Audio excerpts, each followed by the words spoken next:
Bueno, buenas tardes. Mi nombre es Gabriela Pereira. Soy actriz, docente y parte del área de teatro del Centro Cultural de la Cooperación. Y hoy tengo la alegría inmensa de tener aquí al lado a Alejandra Conti, que además es amiga, que es artista plástica, profesora de dibujo y grabado en el Instituto Vocacional de Arte Manuel de la Bardén, entre otras instituciones, y hija del queridísimo escritor, periodista, docente Haroldo Conti. Aviador, seminarista, camionero, vendedor de viste esos mimbres del tigre. De todo. Y bueno. Polifacético, sí, multifacético. Sí, Haroldo Conti.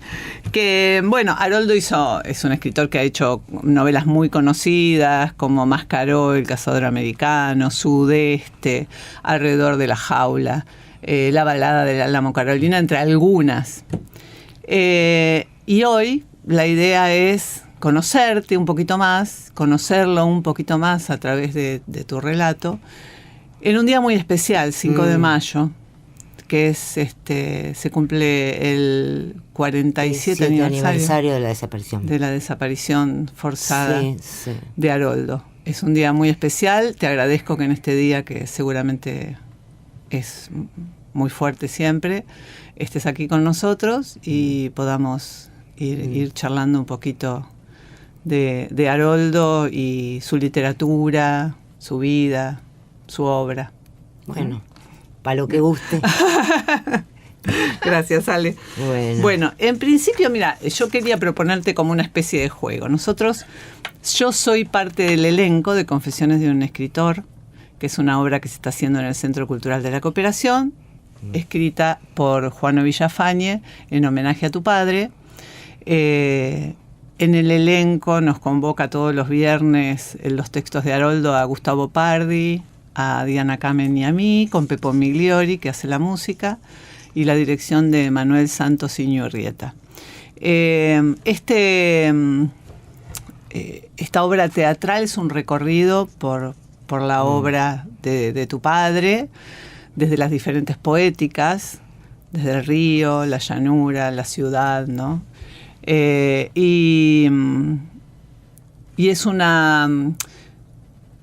el imaginario de una última noche de Haroldo, en donde junto con sus compañeras, que son también sus musas, sus ayudantes, sus correctoras, atraviesa todos sus escritos. Entonces, un poco lo que yo te quería proponer, si te parece, a partir de algunos textos de tu padre, podemos ir dialogando a partir de algunas cosas. Eso tal vez nos puede aproximar a algunos temas, ¿no? Tomar algunos textos de tu padre para que nos arrimen algunos temas. Bueno, lo que pueda. ¿Sí? ¿Va? Contar. Bueno, en principio, él dijo con respecto a su manera de encarar la escritura: en todos mis libros yo he visto a los personajes. Yo necesito encarnarlos y pensarlos como seres vivos, darles cara y cuerpo para poder escribir sus historias, crear un determinado clima y la imagen en función de ese clima. Me gusta la idea de Pavese de que la cosa consiste en crear climas y atmósferas. Tuvimos la suerte de tenerte en el estreno de Confesiones de un escritor. Hay una anécdota muy linda que nos vas a contar, pero además de eso, quería preguntarte qué impresiones te llevaste de lo que viste, ¿no? En el estreno de Confesiones, y la anécdota, si tenés ganas de contarnos. La anécdota mágica. En realidad sí, todo fue mágico.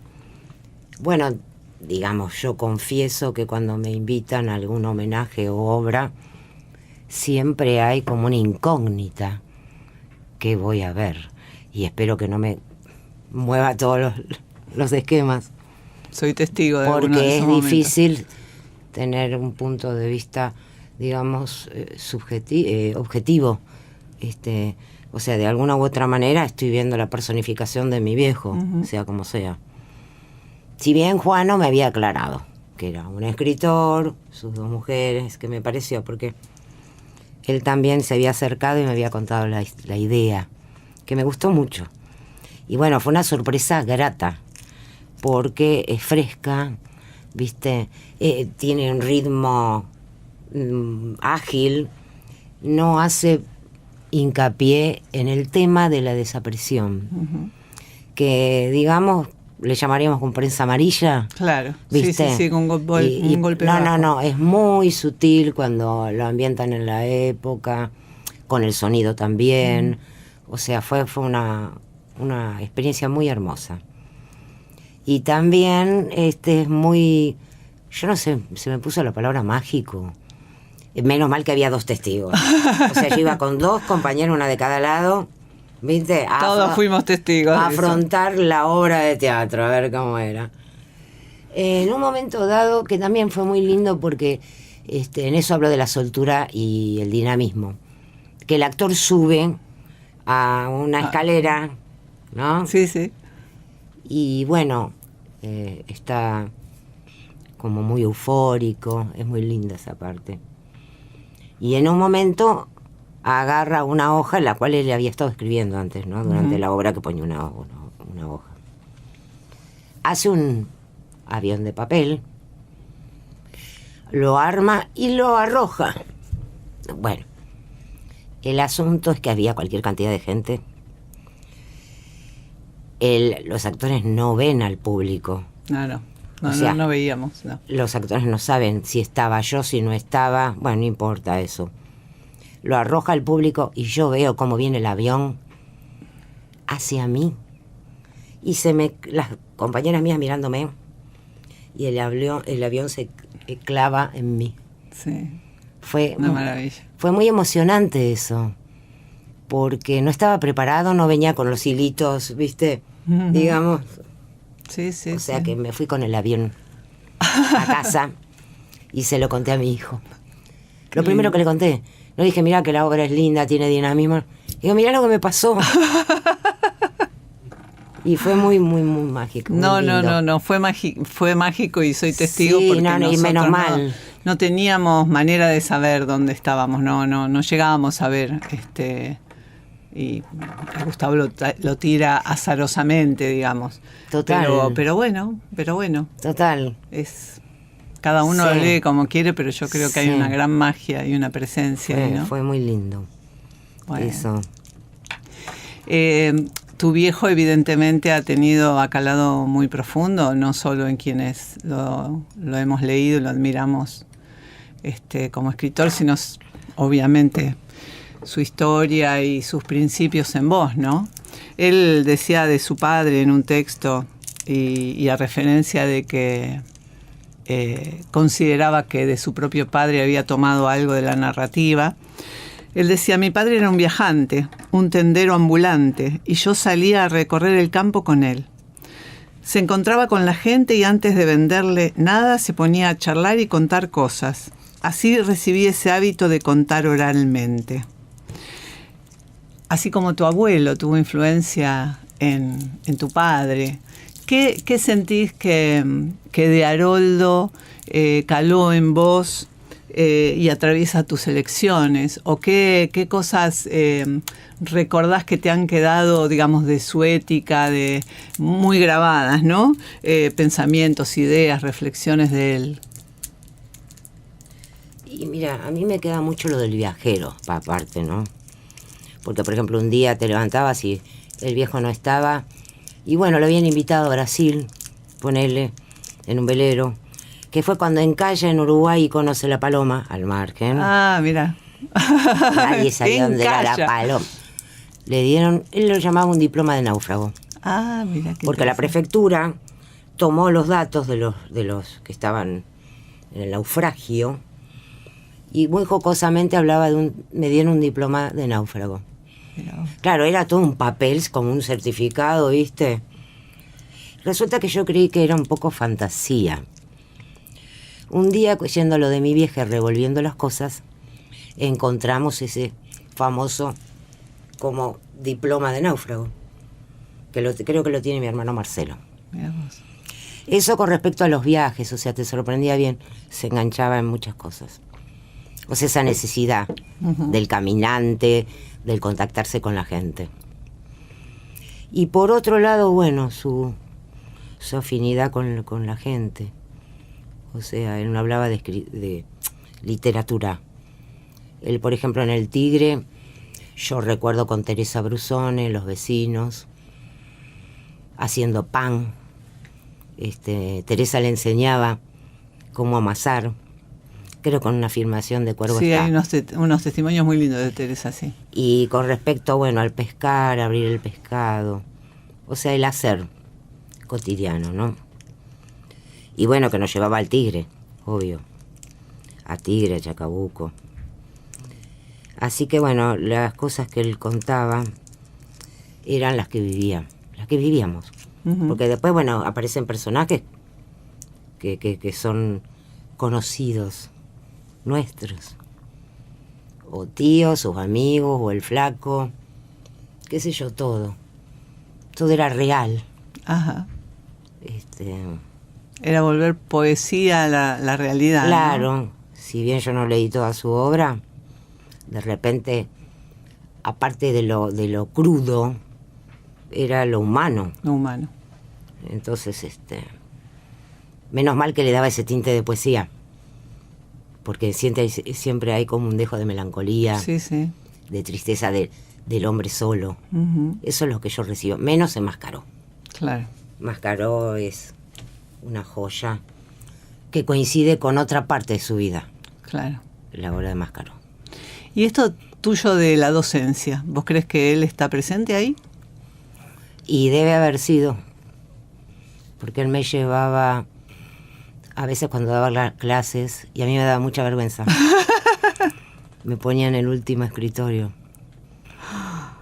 Pero no pontificaba eso. Uh-huh. Pero a mí me debe haber quedado.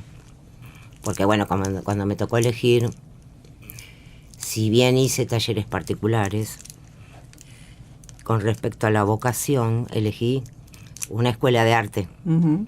para ser docente. Sí, sí. ¿Y te reconoces en alguna cosa en esas clases que vos veías? ¿Hay algo de ese A mí me Haroldo sale- docente que lo tengas vos también? A mí me sale que me transformo. Ajá. Me transformo, me sale la parte histriónica, divertida, de juego. Es ¿Y él era increíble. así? ¿Vos lo veías así en Claro, sus clases? según las narraciones de los que han sido alumnos. Uh-huh. Me gustaba mucho eso, la docencia, encarada desde ese punto de vista. Sí, sí. Bueno, ahí está entonces presente, en ese lugar, ¿no? Sí. En ese lugar docente y artista. Mira, ahora quisiera que habláramos un poquito por ahí de Chacabuco. Mm. Él nació y se crió en esa ciudad de la provincia de Buenos Aires, y ahí habitaba su familia de origen, ¿no? Dijo en algún momento: con el tiempo Chacabuco ha adquirido un relieve fantasmal para mí. En realidad, cuando escribo hablo de ese Chacabuco mío. No es exactamente el Chacabuco que ahora existe, acá a 200 kilómetros de Buenos Aires. ¿Qué recuerdos tenés asociados a la infancia o al momento que vos quieras contarnos de Chacabuco, del pueblo de Chacabuco? Mira, nosotros íbamos en las vacaciones de invierno y era todo como te puedo decir, un mundo desconocido. Chicos de ciudad. Si bien el Tigre también nos hacía eso. Y bueno, nos divertíamos muchísimo. Yo me quedaba fascinada mirando gallinas. Se reían de mí, que no sabés. Miraba las gallinas, miraba los patos. ¿viste? Una niña de ciudad, ¿viste? La Claro. lechuza. Tenía una lechuza que era impresionante. Bueno, todo era para mí nuevo. Y ya te digo, seguramente se reirían de mí. Claro. Y la pasábamos bárbaro, ¿viste? Hay una historia que me contaste ayer que es Ah. preciosa, la del árbol. Ah, esa es genial. La del árbol. Pero visto mucho tiempo atrás. Fue muy cómico. Cómico ahora. Porque la relación, digamos, con los padres no era que era el escritor. No, pero claro, era tu padre, Era lo que obvio. hablamos ayer. Claro. ¿viste? ¿Qué le ibas a discutir? ¿Qué le ibas a decir? Vos escuchabas, ¿viste? Bueno, ahora va.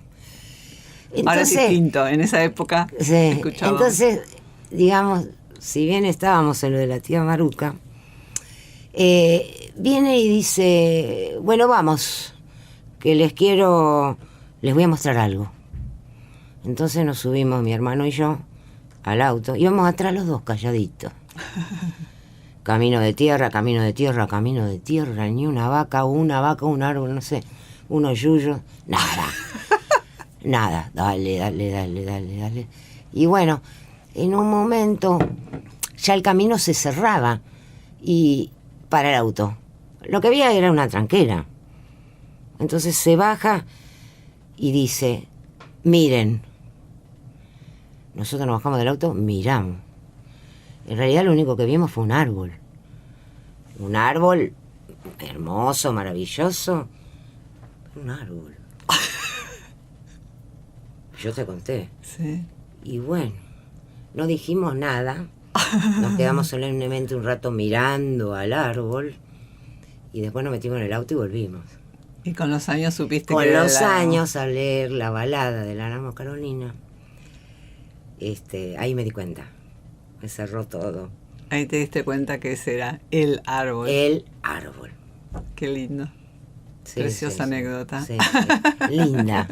Preciosa, pero además esa solemnidad, esa cosa de que uno tenía con los padres antes. Claro. En tu narración lo puedo ver, ¿no? Está eso presente. Decíamos. Está presente. Qué bueno. También el Delta y el Tigre en un lugar, era otro de sus lugares, ¿no? Que ya, digamos, ya elegido en sus años adultos, ¿no? El lugar de origen. Dice al respecto: por aquellos años conocí el Delta, uno de los metejones de mi vida. Me dediqué a construir un barco. Fui conociendo a la gente de la costa y con su naturalidad, mientras construía ese barco, surgió Sudeste. Ahí empezó todo.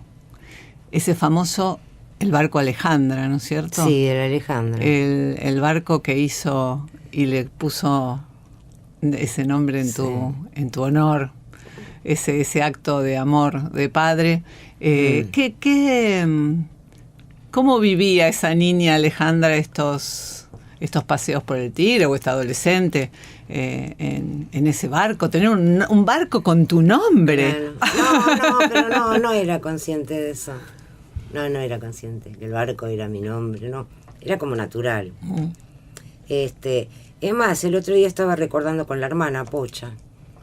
Ay, el inmortal Pocha, Dios quiera que esté siempre. Contémosle a la gente que Pocha tiene...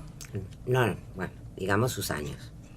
Entonces, no digamos los años. No, por eso. Tiene unos cuantos años. Claro. Es una mujer que está muy activa, hermosa, divina, y es la hermana de Haroldo. Yo le pregunto a veces cosas, tiene anécdotas hermosas, ¿viste? Uh-huh. Y bueno, me perdí en el hilo. Me estabas contando, estábamos hablando del Delta y de los viajes en el barco, Alejandro. Claro, digamos, como que ahí viene la cosa. Una vez le pregunté, ¿cómo conseguí un barco, viste? Que en realidad era un bote. Era un bote grande, de esos que eran botes salvavidas. Ajá. Que, o sea, había como un remate, viste, creo que de la Marina. Ajá.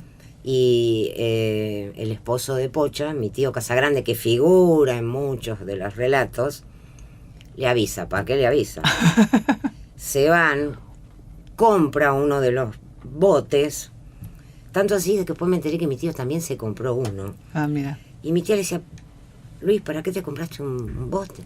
Lo contagió. Claro, le contagió el entusiasmo. Y después, bueno, a mí me queda, de irnos ahí al Tigre, al astillero, a una especie de astillero, donde había otro de los personajes después de los cuentos, que es Tony Beck. Ah, mira. Un inglés con su madre también adorable, que vivía ahí y le enseñó. Evidentemente le había enseñado muchas cosas. Ajá, a construir eso. Y lo fue construyendo, lo fue transformando en un velero. Ajá. Eso no era ni ahí, eso era un bote.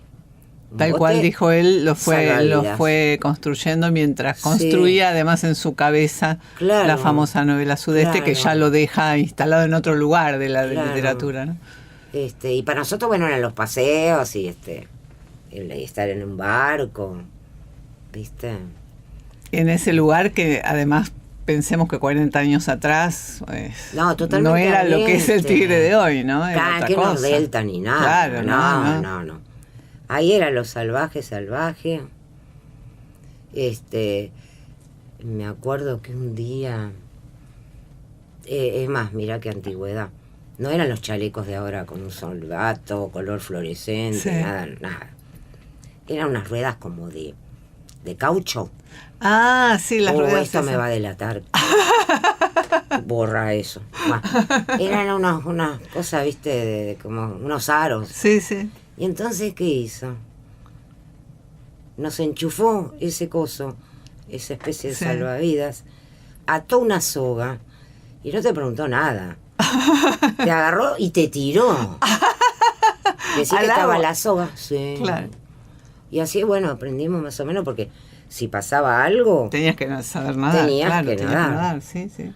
Así que mira qué experiencia, ¿no? Con las gomas esas. Lindas historias. Ahí tenés sí, bastante crudas también, ¿eh?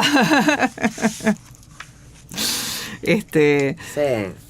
Un gran caminante, como dijiste vos antes, que lo relacionaste a tu papá. Sí, un día vino fascinado porque, bueno, no sé cómo Corno lo había invitado a La Rioja. Y estaba fascinado porque había ido a un lugar que se llamaba Valle de la Luna. Ajá. Estaba con una euforia. Yo no sé en qué momento y cómo y cuándo. Ni cómo llegó, ni con quién. Se fue a La Rioja y conoció el Valle de la Luna, por ejemplo. Claro. Bueno, en esos caminos que lo llevaron a rescatar estas que decíamos antes, ¿no? La poética del río, de su ciudad natal, o escribir sobre también la ciudad de Buenos Aires, que sabemos que mucho no la quería, no se bancaba, ¿no? Mucho la vida de ciudad. No, como enjaulado estaba. Claro. Yo después en perspectiva miraba, ¿viste? Claro.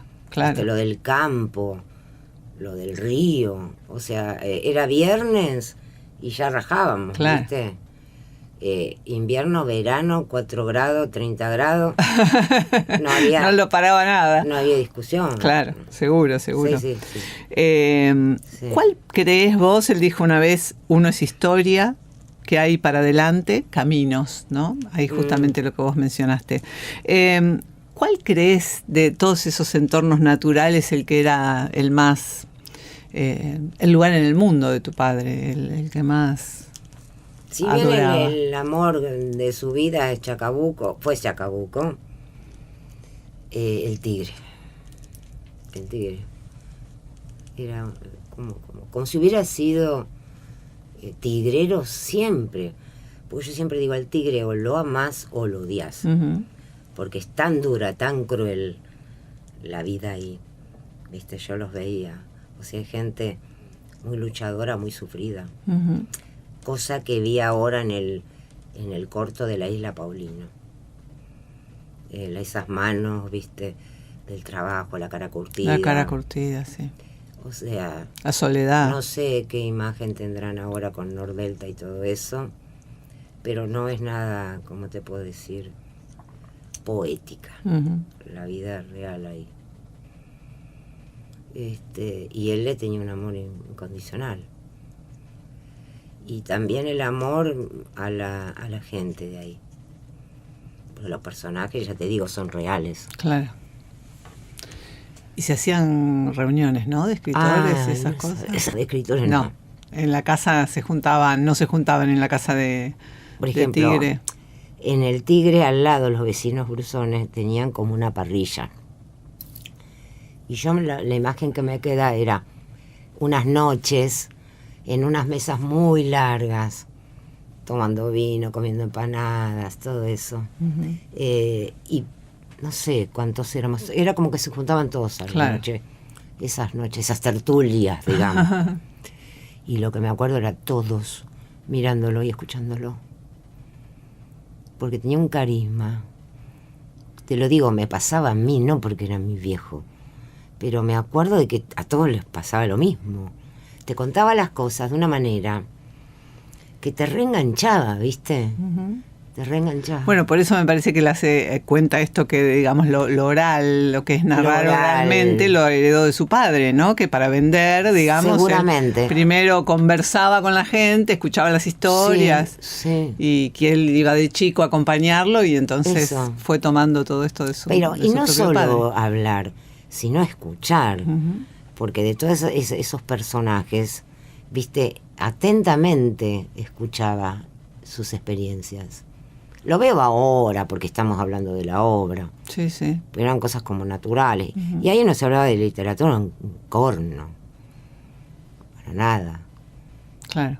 Sí, sí, sí. Él iba tomando, tal cual él dice en sus testimonios, ¿no? Sí, la historia de la gente. La historia de la gente. Se iba haciendo carne de eso. Sí, iba. Sí, sí.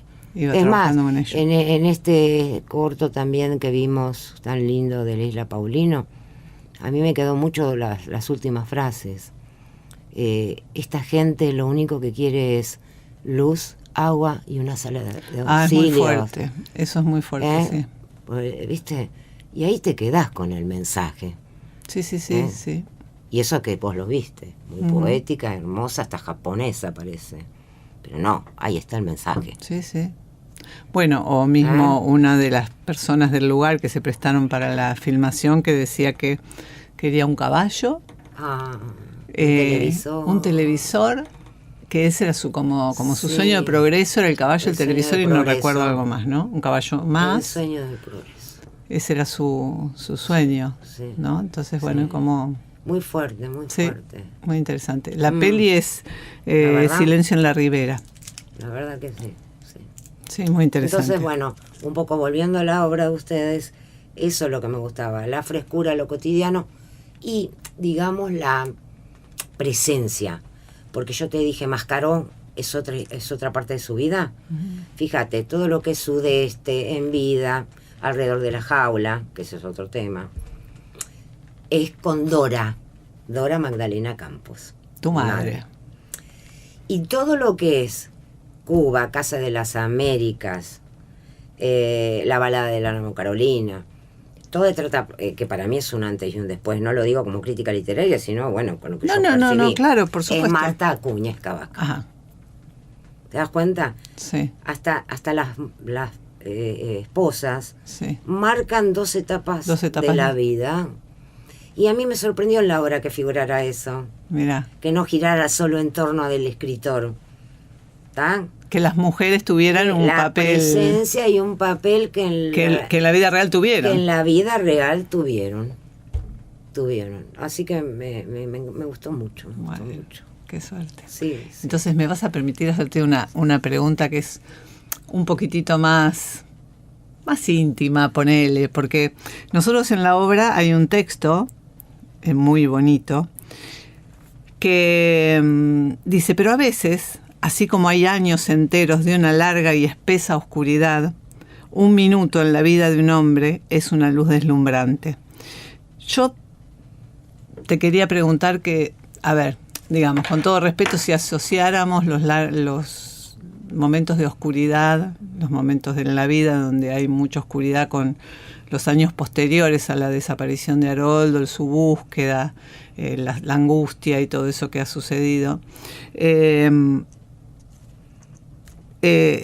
¿Cuál es para vos tu minuto con tu padre en la vida, que es una luz deslumbrante? Ese momento que atesorás como luminoso. Mira, parece una simpleza, pero sí, como cada personaje tiene su historia y su ámbito, mi viejo y yo teníamos el zoológico. Creo que con Marcelo el tigre, ¿no? Cada uno, ¿viste? Y con respecto al zoológico era muy mágico porque a veces cuando nos podíamos encontrar o tomábamos un café antes de que diera clase, lo cual no le gustaba nada, bueno, dar clase o tomar café. O la salida al zoológico. Claro. Y bueno, era muy ambiguo, ¿viste? Que incluso Cuervo, hay una parte en la filmación de Cuervo que estoy con el viejo en el zoológico. Sí, o sea, era nuestro lugar. Y digamos que siempre terminábamos en lo mismo. o sea, entrábamos con el amor a ver a los animales y salíamos reputeando por las jaulas, por cómo estaban. O sea, era muy ambiguo. Y me acuerdo al respecto que él un día, bueno, como siempre, se tenía sus horarios para escribir, ¿no? Tiqui, tiqui, tiqui, la máquina de escribir en su cuarto, y nosotros en el living no hacíamos ruido, nada, ¿viste? No vuela una mosca. Y sale del cuarto y me tira un papelito. Y me dice, elegí uno. Yo leo, y eran 4 renglones con 4 frases. Por supuesto no pregunté nada. Y le digo, Entonces yo había señalado alrededor de la jaula. Bueno, agarró papelito y fue. Siguió, tiqui, tiqui, tiqui, tiqui. Y después me entero que era un libro alrededor de la jaula. Qué lindo. Que gira en torno a ese pibe que libera o roba un animal del zoológico y se lo lleva a vivir al auto donde el pibe dormía. Que hizo una película Renan. Sí. Lo que pasa que a Renan lo presionaron para cambiarle el título. Me acuerdo que un día nos llamó Renan y nos dijo que había un problema. Se estrenaba justo para la desaparición de mi viejo. Mi viejo había desaparecido hacía pocos días. Y Renan tenía miedo de que no la dejaran estrenar o pasara algo. Y nos llamó a la productora y nos dijo si accedíamos a que le cambiara el título porque había recibido objeciones. Y le puso Crecer de Golpe. Pero se estrenó, menos mal, finalmente se estrenó. Pero eran momentos muy tensos. No sabía si iba a haber un atentado, sí. Pero la estrenó. La estrenó. Además, tu viejo tiene una relación muy, muy estrecha con el cine. Sí. Había, entre otras cosas, sido guionista. Entre otras cosas, sí. Entre todas las cosas que vos nombraste también. Es cierto. También había sido guionista. Es cierto. Así que bueno, ahí salió el alrededor de la jaula. Mirá. Crecer de Golpe. Y es tu momento con tu padre, era ese. Sí, yo lo propuse cuando me preguntaron de las escuelas, porque siempre pido como docente que se divulguen en escuelas los libros, y cada tanto hacen partidas de libros y reparten. Y me preguntaron qué título elegiría para la escuela, y le dije Alrededor de la jaula. Porque es como mi preferido. Claro. A nivel afectivo. Claro. No como obra, porque si la vas a ver, no es al lado de otras obras, no tiene tanta la importancia. Pero bueno, lo puse y lo hicieron. Y casualmente hoy recibí un audio de una de las editoriales con una muy buena noticia, que el gobierno de la ciudad va a comprar no sé qué cantidad de ejemplares de la balada del Álamo Carolina para distribuir en las escuelas. Qué bueno, claro, fantástico, fantástico. Lindo. Trae algo positivo. Sí, positivo, realmente. Qué bueno. Bueno, mira. Una alegría. Tantas cosas nos contaste de tu padre y tan, como dijimos antes, multifacético, polifacético, qué sé yo, tantas aristas para tener de Haroldo. Él dijo, el escritor es escritor nada más que cuando escribe, después es cualquier otra cosa. ¿Quién era Haroldo cuando el ruidito de las teclas de la máquina de escribir paraban? Se levantaba de su silla y dejaba ahí colgado el traje de escritor.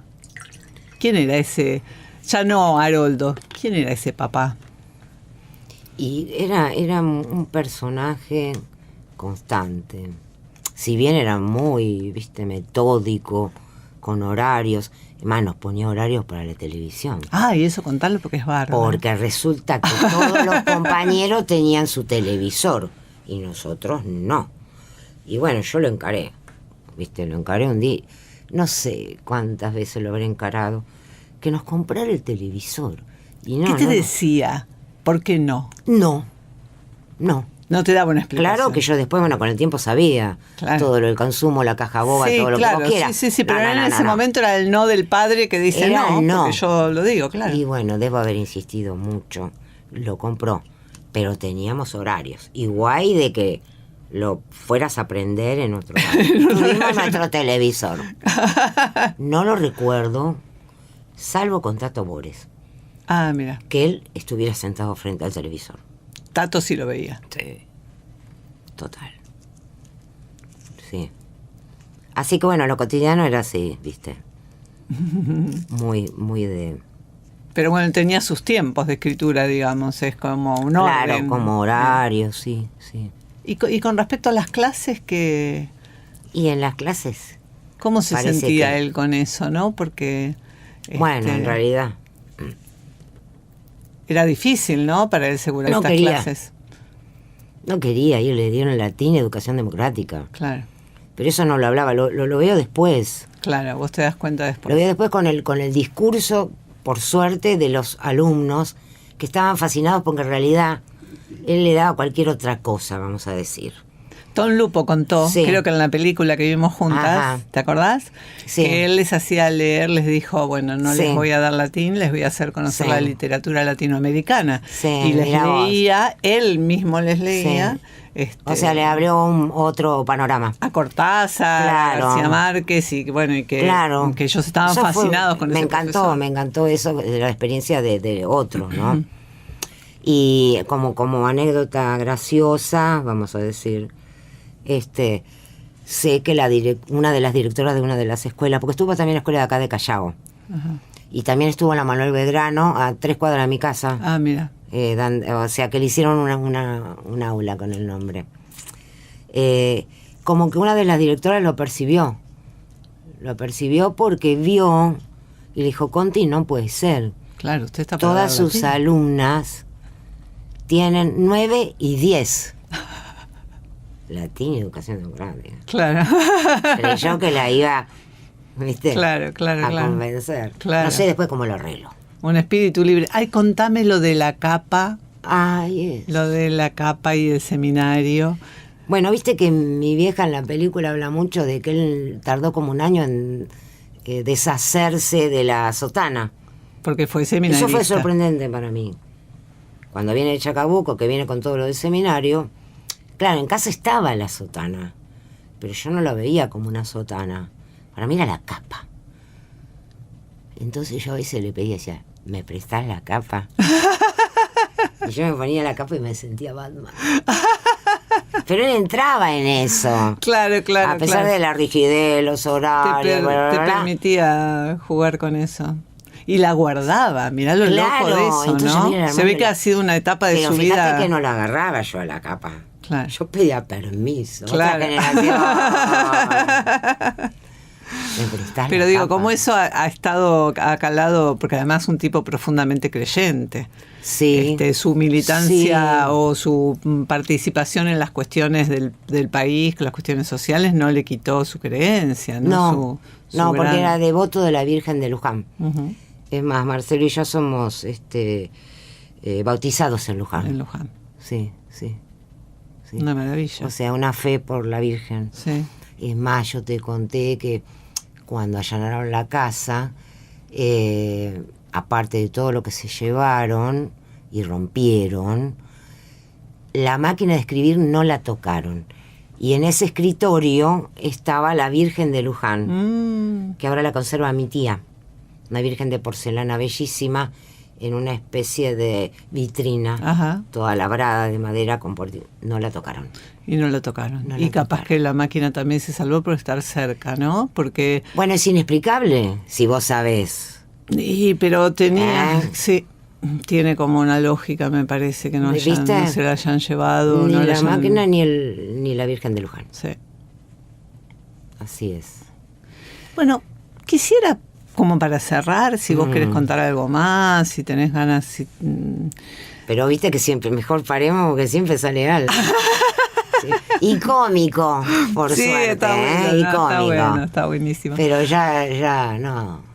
No, yo lo que te quería... Mira, a ver, estuvimos charlando antes de esto. Hay una frase que yo digo 3 veces en la obra, se repite mucho en la obra, y que es esta frase rara, que que hace alusión al último cuento de Haroldo, que es A la diestra, si vos querés comentar algo de eso, si sabes algo, que es el cuento que quedó inconcluso en La máquina de escribir, al cual hacemos alusión muchas veces en Confesiones de un escritor, con una pregunta que es casi retórica, que es a la diestra, ¿qué quiere decir a la diestra? Y que no tiene tampoco en la obra de teatro una resolución, sino que más bien es, qué sé yo, está respondida como con ecos, con retazos de palabras y de cosas que van apareciendo. ¿Algo que vos sepas de la diestra, sobre el cuento, o para vos qué es a la diestra, qué significó? Yo lo asocio, viste, con las palabras en latín, porque, por ejemplo, también me pregunto por qué puso la frase en latín. Uh-huh. Este es mi lugar de lucha y de acá no me mueven. Uh-huh. Está puesta en latín. Uh-huh. La tenía. Eso estaba en su escritorio. En un papel en su escritorio. Uh-huh. La tenía así en la cartelera. ¿Por qué en latín? Y yo creo que un poco, bueno, a la diestra también es una frase, ¿viste? Que la asociás con el latín, con a su vez con lo religioso. Con lo religioso. Yo a creo la diestra de Dios Padre. Claro, a la diestra de Dios Padre. Uh-huh. Pero en el momento es como que a mí se me pasa. Pero la pregunta también es, ¿por qué la otra frase también está en latín? Uh-huh. ¿No? Me quedo con esa duda, como que la cosa seminarista o de religión se filtra, ¿no? Se filtra en las frases, ¿no? Y se filtra seguramente también en este gran... Yo creo que Haroldo, me atrevo casi respetuosamente a decir que es un hombre que además de... que es, yo también lo traigo al presente como vos. Ay, ¿viste? Yo me tengo que además de ser un gran creyente... También fue un gran creyente en la humanidad, en el ser humano, sí, en las posibilidades. ¿Viste? Porque cuando dice, en la afirmación hay una parte que dice, porque yo todavía creo en el hombre. Uh-huh. Y esa es la voz de él, sí, y no es nada escrito. Sí, eso es algo que dice él, sí. O sea, me llega, vos es que me ha llegado, digamos, viéndolo en perspectiva, que realmente creía en el hombre. Uh-huh. Y en la lucha, y en la igualdad, y en un montón de cosas que son palabritas, uh-huh, ¿no? Bueno, en la vida de él no fueron palabritas. Es más, yo hubiera querido, en uno de estos encuentros del bar, a mí ya me había llegado, por otro lado, que había una lista, en la cual estaba Rodolfo Walsh también. En el bar con tu padre antes de las clases. Eso no lo hablé con él. Yo lo único que llegué a decirle fue, papá, ¿por qué no te vas? Y no me contestó nada. No me contestó nada. O sea, yo hubiera preferido que él se hubiera asilado en la embajada. Hubieras preferido tener un padre. Pero totalmente. Es más, pienso que él hubiera seguido su lucha, ¿no? Desde allá, pero bueno, él tenía una convicción, evidentemente, y bueno, respondió a eso. O sea, no podía, ahora lo veo, dejar a sus compañeros, ¿viste? Y bueno, eso es lo que me queda a mí. ¿Te das cuenta? Que tuvo, cuando le avisaron y él ya sabía, tenía posibilidades todavía de asilarse. Es más, Marta después se asiló en la Embajada de Cuba, con Ernesto. Así que te queda eso, ¿viste? Es ambiguo. ¿Por qué? ¿Viste? ¿Por qué él eligió igual quedarse? Sí, es duro eso. Porque como hija hubiera preferido, ¿viste? Agarrarlo de los pelos, de un brazo y llevarlo como sea a la embajada.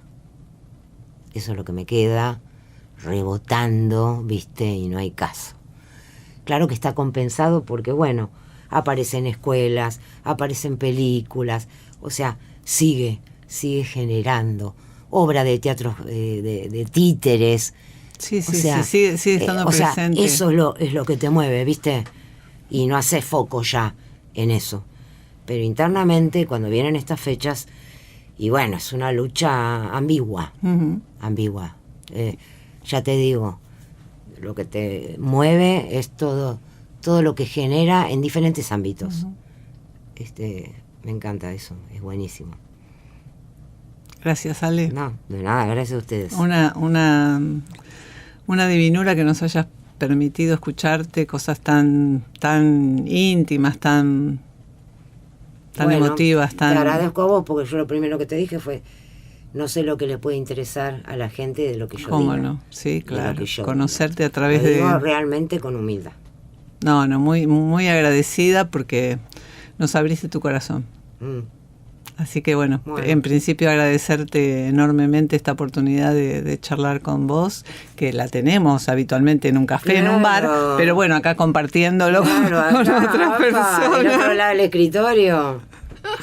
Y bueno, agradecerle a Juan Yacar, que es el productor de Confesiones de un escritor, de Manuel Santos Iñurrieta, que es el director del espectáculo, que hicieron muchísimo para que esto sea posible, a Pablo De Caro, que nos está filmando, a Daniel Alvarenga, que está ahí atentamente viendo que todo funcione, a Juan Villafañe y al Centro Cultural de la Cooperación por brindarnos este espacio para poder con esto también seguir haciendo extensiva la obra de tu padre, que me consta el gran esfuerzo que siempre haces para que él siga vivo. Uh-huh. Gracias, Ale. Gracias. Muchas gracias.